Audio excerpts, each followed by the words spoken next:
Hello guys, welcome back to my channel. सबसे पहले मेरी तरफ से आप सबको जय माता दी। आज मैं अपने चैनल पर जो वीडियो भजन लेकर आई हूँ, बहुत ही सुंदर, बहुत ही प्यारा नवरात्रि भजन है। आप लोग लास्ट तक देखिएगा, बहुत ही अच्छा लगता है। मैया खोली ना केवड़िया, बड़ी देर से खड़ी। ए मैया खोली ना केवड़िया, बड़ी देर से खड़ी। देर से खड़ी, बड़ी देर से खड़ी। देर से खड़ी, बड़ी देर से खड़ी। ए मैया खोली ना केवड़िया, बड़ी देर से खड़ी। सिंदूरा लेके खड़ी, बिंदिया लेके खड़ी। सिंदूरा लेके खड़ी, बिंदिया लेके खड़ी। मैया खोली ना केवड़िया, बड़ी देर से खड़ी। फाटक खोले के पड़ी, दर्शन देवे के पड़ी। गेट खोले के पड़ी, दर्शन देवे के पड़ी। अपना भगता के मनसा पुरावे के पड़ी। अपना भगता के मनसा पुरावे के पड़ी।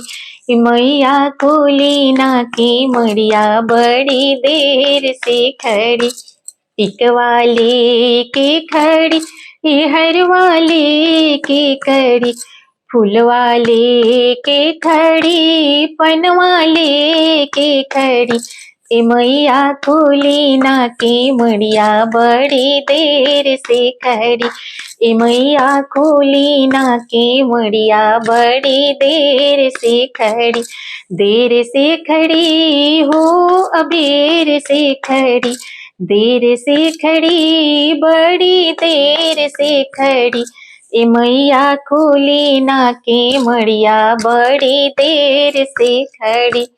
गेट खोले के पड़ी, दर्शन देवे के पड़ी। गेट खोले के पड़ी, दर्शन देवे के पड़ी। अपना भगता के मनसा पुरावे के पड़ी। अपना सेवका के मनसा पुरावे के पड़ी। ए मैया खोली ना केवड़िया, बड़ी देर से खड़ी। देर से खड़ी, बड़ी देर से खड़ी। देर से खड़ी, बड़ी देर से खड़ी। ए मैया खोली ना केवड़िया, बड़ी देर से खड़ी। चुनरी लेके खड़ी, सड़िया लेके खड़ी।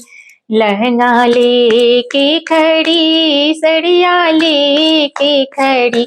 मैया खोली ना केवड़िया, बड़ी देर से खड़ी।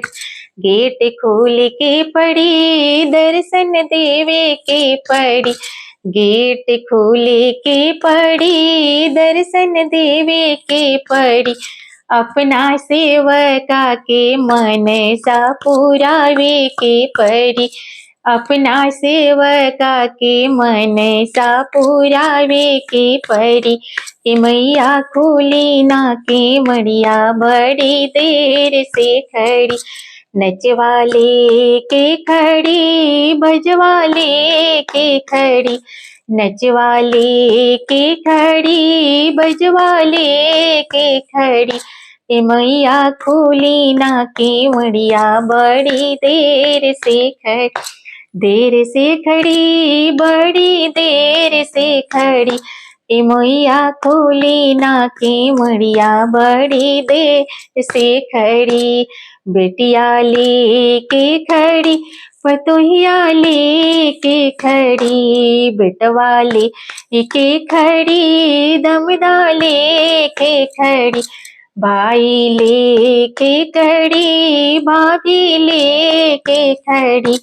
मैया खोली ना केवड़िया, बड़ी देर से खड़ी। ए मैया खोली ना केवड़िया, बड़ी देर से खड़ी।